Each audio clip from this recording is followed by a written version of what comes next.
Help me ducks, it's Simon here. Welcome back to the Hermit's Cave.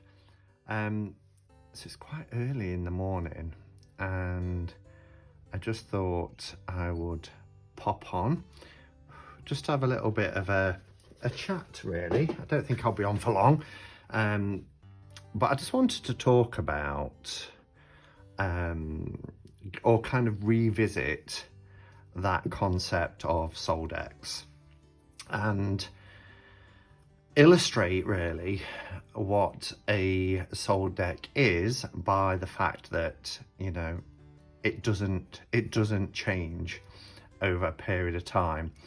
And I will hear people talk about, you know, I think this might be my soul deck, and that always intrigues me. And I did the soul deck tag, gosh, maybe 4 years ago now, I think it was, because I was really interested in that concept of soul decks. But a bit like a soulmate, and there is different kind of schools of thought out there that a soulmate lasts forever.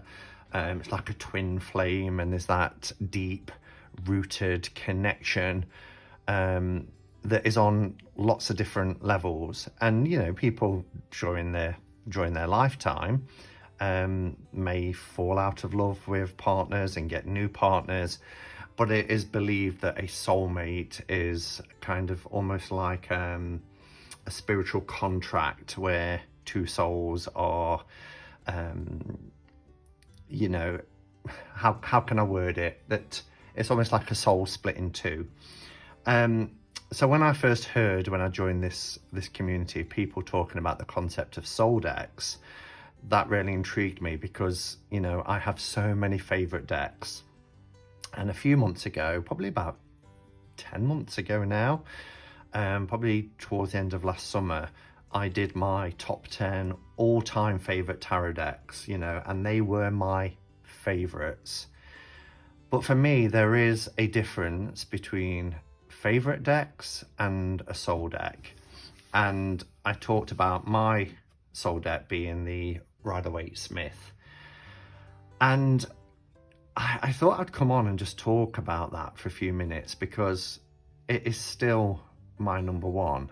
And for me, that kind of illustrates the fact that it's a true soul deck. Now, those of you who are subscribed to my channel or have seen any of my videos will know that I have a large tarot collection. And some people have mistaken that collection by, and I know this by comments that have been left, that I'm constantly searching for something. And I just wanted to put it out there right from the get-go that I'm not searching for the one deck, because I have the one deck, which is kept in this box. I keep it in this box because this box has special memories as well. It's not that old, I've only had it a couple of years, but when I saw it, I loved it. I loved the design work on it. I loved everything about it, and I thought it would be perfect to put my favorite deck in. I've got many wooden boxes, but this is my favorite one. And of course, you know, I'm talking about the Rider-Waite-Smith deck. So let's just take that out and put that there for a second. And you know, this wasn't my first deck. My first deck was the one JJ Swiss. I should have grabbed that really so I could show it you. He looks frantically towards his collection to see if he can grab it, but without pausing. I think most people know the one JJ Swiss. It was a very popular deck. It is still a very popular deck, but particularly in the 1980s when I first got into tarot, you know, it was one of the most popular tarot decks. So that was my first, and I worked with that for about a year. And I struggled with it, you know. I loved the idea of tarot. Tarot always intrigued me from the programs that I'd seen growing up, Tales the Unexpected, you know, the film Live and Let Die, the fact that my parents were sort of very closed down when I started asking about what tarot is. because of their religious beliefs. So it always intrigued me. So when I was a teenager and I met a tarot reader and they got me my first deck, which was the one JJ Swiss, I was, you know, like an excited child in a sweet shop, and I wanted to read for everybody as well as reading for myself. But those beautiful patterns that we know as the pips, I just didn't know how to read them, you know. And yes, you get the pull-out guide and stuff like that, but who wants to sit there reading from a pull-out guide? And as years went on, you know, I then started working with oracle decks, and in particular soul cards. I worked exclusively with soul cards for quite a few years. I really enjoyed working with them and using my intuition. And it wasn't until 13 years ago, 2008, that I bought my first RWS. And it was the awful Rider & Co. When I say awful, it's okay, you know, it has its place, but it is blotchy and it looks clumsy and it looks messy, and it's just, it still upsets me that that's kind of out there on the high street, and that's going to be people's introduction to this beautiful work of art. But anyway, that's another video, another story. But I had an instant connection with the RWS, and I just remember thinking, you know, this is a deck that I can read. And even though I bought the Tarot Bible, it wasn't until a few years later that I really took that off the shelf and looked up the meanings. And, you know, if you've been a subscriber to my channel for any long periods of time, this isn't new to many of you. You know, it's a story I've told before, but worth telling again in content, in this context of why this is still my number one. So I found that with this deck, looking at these illustrated cards that weren't just beautiful fancy patterns and in English titles, that having the image and the title, I was able to read with it intuitively. It wasn't such a stumbling block seeing this pattern of, I don't know, 9 curved swords arranged on a card, where I just didn't know what to do with that, how to read it. And yes, there are books out there, you know, that you can find and, you know, read with and research and look up. But I guess, I don't know, I guess that just wasn't something that was open to me. The RWS is so popular. Books are easier to get than they are for Marseille, for example. So I don't know, I've just paused here. So let's look at this card. You know, being new to the tarot as I was, new to RWS as I was 13 years ago, but having that sort of 20 years of reading intuitively with things like soul cards, I was quite skilled at being able to look at an image in front of me and kind of use my own intuition to be able to convey the message of the card in relation to what I'm experiencing in that moment. Okay, so let's just look at this. You know, here is somebody with the world in the palm of his hand, you know, so there is that potential there. They are standing back behind this kind of fortress. This kind of looks like a safe place to be stood, but still having an eye out on the world that's laid out in front of them, maybe a path going forward. So they're standing back, but they've got the world in their hand. They're holding on to what drives them, what their passion is. So it's about, you know, thinking about beginning a journey, but having that courage to step out of your comfort zone, out of your area of safety, and begin your journey, being guided by, you know, that inner voice, that which drives you, that which spurs you on, the thing that excites you and you feel passionate about. So just from an image like this, you know, and there are going to be obstacles laying ahead. There's a whole mountain range here that's, you know, you can't see how far it goes, but there's a body of water to cross, perhaps. There's a mountain range to get over. There are other kind of villages where you are from your place of your vantage point.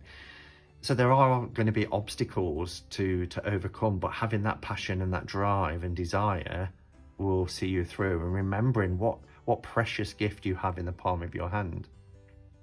So I found that easier to read than, you know, 2 wands or 2 batons arranged in a card format. So for me, it was just a revelation to be able to have a deck like this that was in the palm of my hands. And as I've mentioned so many times before, there was something about these images that were really, really familiar to me. And, you know, in hindsight, looking back, I could argue that, you know, these images are so popular and have been made popular by mainstream media, etc., that I probably would have seen them. Although when I look back and I think, you know, James Bond film was Tarot of the Witches, as it's now known. Tales Than Expected was the one, JJ Swiss.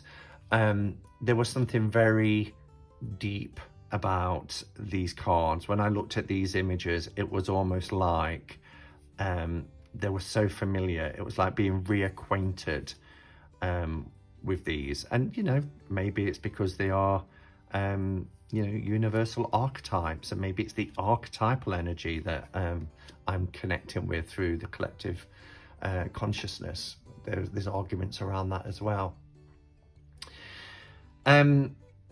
So why is this deck so popular? And whether you love it or you hate it, or you're somewhere in between, and I know there are, you know, devout Thoth lovers out there, or people that are true to the Marseille system, and that's wonderful. You know, we all come to tarot wherever we find it and whatever we're comfortable with.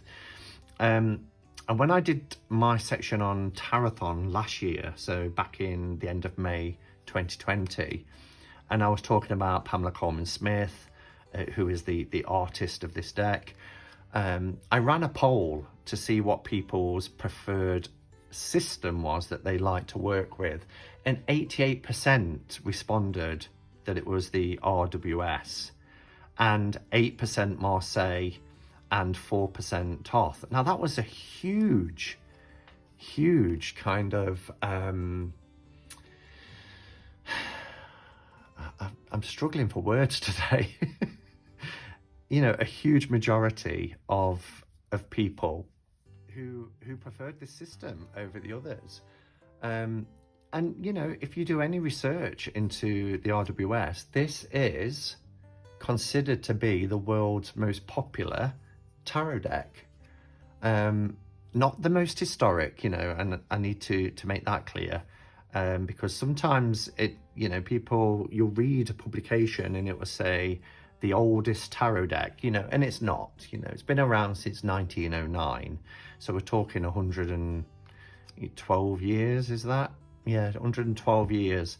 You know, it's not like the older Solabusca, or even before that, the Visconti Sforzas from the 15th century. It's fairly modern when you compare it with, you know, Italian and French tarot decks. So why is it my number one, other than the reasons I've already mentioned? And I think it's just because there is a simplicity with this deck. The images are simple and yet full of symbolism. And I say that cautiously because, you know, when I say simple, they can be as simple as you want them to be, or you can make them more complicated.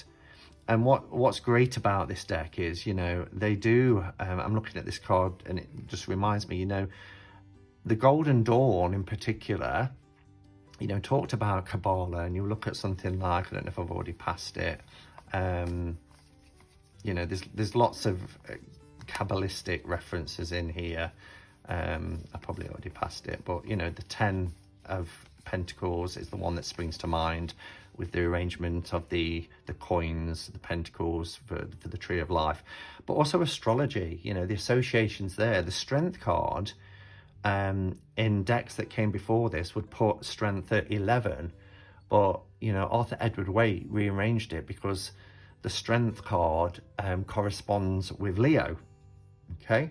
Justice obviously corresponding with Libra, and other ignore me other cards. Where's our Lovers? This is always the case, isn't it, when you've got a deck and you want to talk about a particular card. You know, the Lovers became two people as opposed to the historical 3, and that making that choice. But that was to link this card with Gemini. So for me, when I picked up this deck in 2008, I had no knowledge of astrology. I had no knowledge of Kabbalah or, you know, the Golden Dawn teachings. But I was able, as I mentioned, I was able to read this intuitively. And when I picked up, there's 2 books, you know, a couple of years later, I picked up the Tarot Bible and started looking at the keywords and the key phrases. I was amazed at how close I was in a lot of circumstances, how close I was to what the cards, what somebody else had said the cards represent.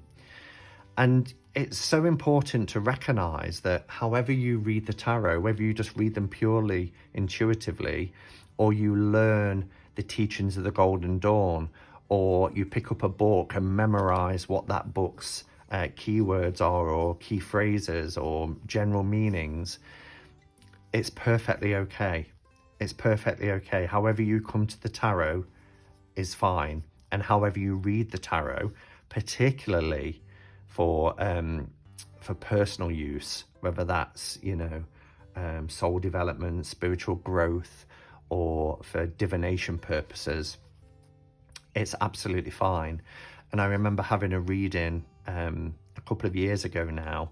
I went to a Mind Body Spirit fair and I had a reading, and she asked me to select a deck that she wanted me to, that I wanted her to read with. And I chose the RWS because I was intrigued about how somebody else might use this deck. And she read it purely intuitively.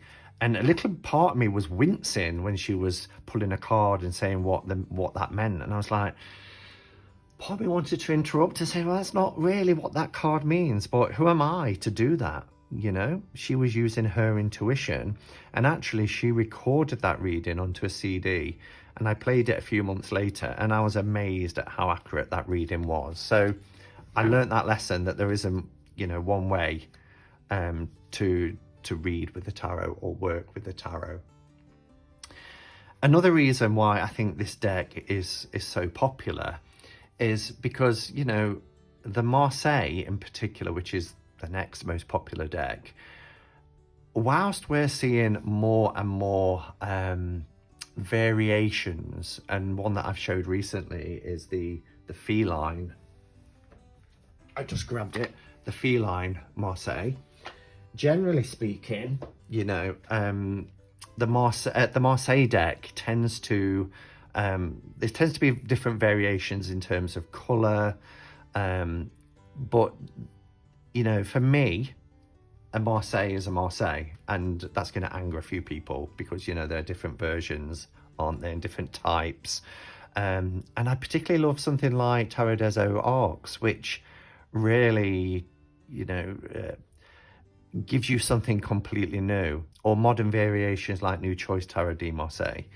But there is a plethora of RWS decks out there, whether you've got animal themed or zombie themed, or I don't know, you think of a genre and there's probably an RWS version out there.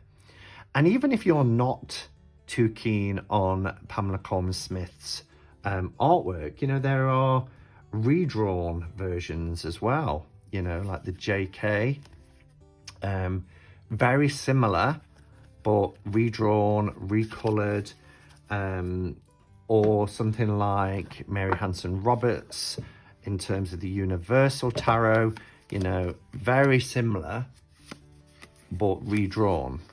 And they're great, and it's nice to have them in my collection, but for me, nothing compares with Pixie's artwork. And even with Pixie's artwork, you know, there are different variations of that. You know, we've got these kind of more vintagey looking decks. So this is the Centennial, or one I've just shown recently, which I absolutely love, which is Tarot Vintage by Lo Scarabeo.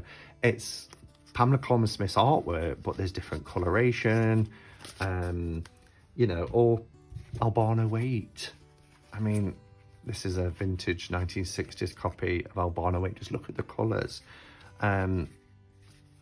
You know, so there are different variations out there, which means some people who don't like garish yellow backgrounds may be able to pick up a Dirty Pam and have more of an atmospheric background or different colours. So it's so accessible to so many people as well. The reason why I think I like it, and why, no, it's not that I like it, why I love it, why I cherish it, is because I just find myself coming back to this deck time and time again.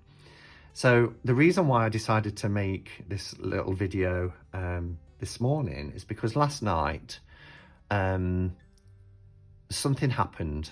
Okay, something happened in my life, and I thought I need to go to the cards, as we all do as tarot readers.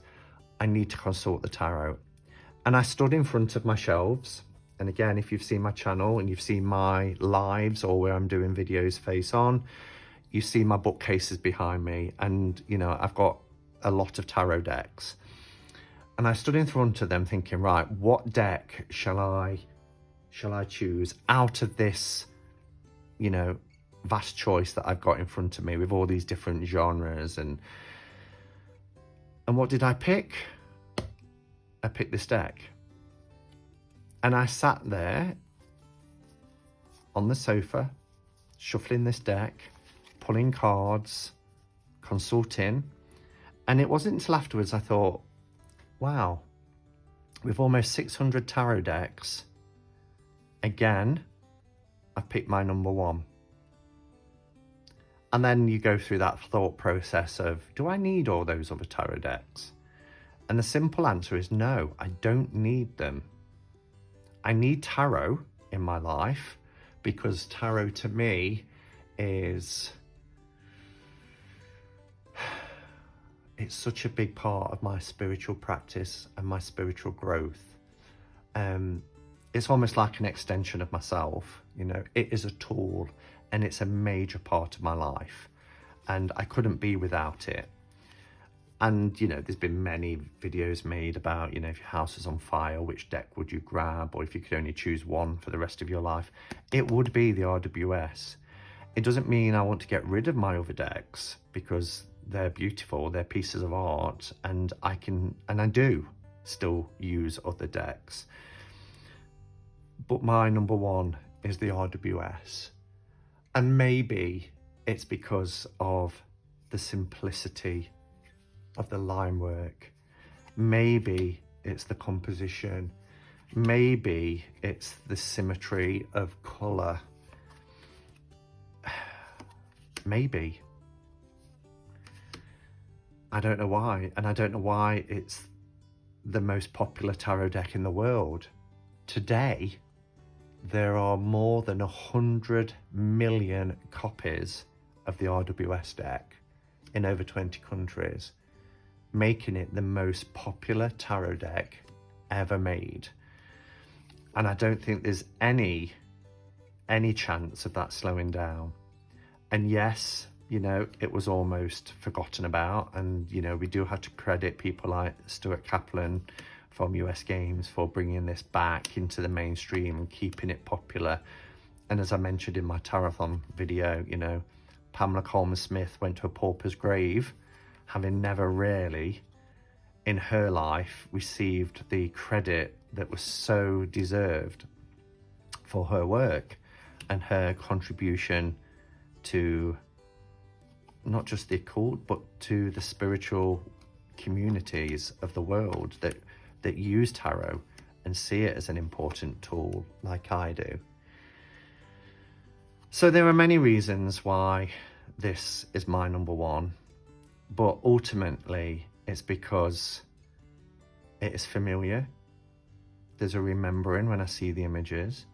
It connects at a deep, deep level. I see it as a mirror, and that's why it was really important that I reflected that when I created my website, that when I take the tarot, particularly the RWS, and I hold it up in front of me, I see more clearly what's happening in my life, what I've done, whether for good or for bad, lessons to be learned, and routes that could be available for me going forward. But it gives me an insight into what's going on, because this is 78 expressions of life, and we can all see our lives and our paths reflected back through this deck.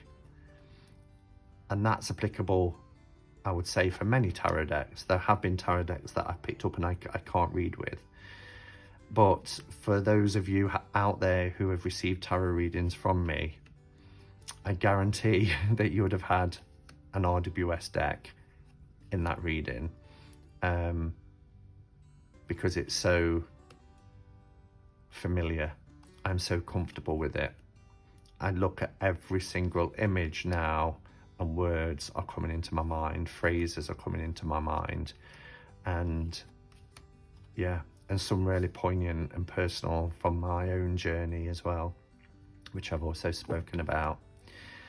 So I just thought I'd share my thoughts because, you know, the concept of the soul deck is still being discussed in the community. And Candy from, I always say her channel name wrong, but Candy Soul, bear with me, Candy Soul and Soil. I knew Soil was in there somewhere. You know, she's just put a video out over the last couple of days about how she thinks she's found her soul deck.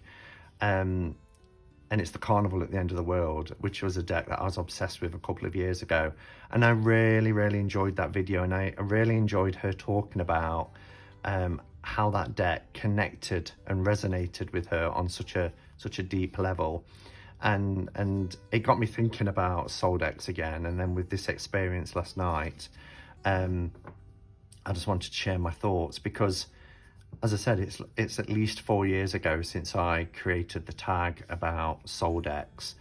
And I thought it's interesting to come back to it a few years later and see actually if my soul deck has changed, and therefore was it even a soul deck in the first place, or perhaps just a favorite deck. But I'm pleased to say that this is it. This is still number one. I can't see it ever changing. I always want this in my life. And if I lost all my other decks, I'd be devastated. There's some beautiful decks that I've got that I cherish. But this, if I've got this still, it would be enough. So, thank you for watching. Sorry if I rambled a bit. I hope I made sense. And I'd be interested in hearing your thoughts. If you did do a response to the VR, my soul deck, you know, and you want to revisit it and you want to say whether it's still your soul deck, then great. You know, what have you learned a few years on or a few months on? And if it's not and it's changed, you know, that's fine too. Again, people are going to have different understandings and interpretations of what a soul deck is for them. And that's fine too. You know, there are no right or wrongs here. These are my thoughts and my experiences and why this deck is so important to me. So thank you for watching, and I hope you're all having a lovely, relaxing weekend. And until next time, go in peace. Namaste and blessed be.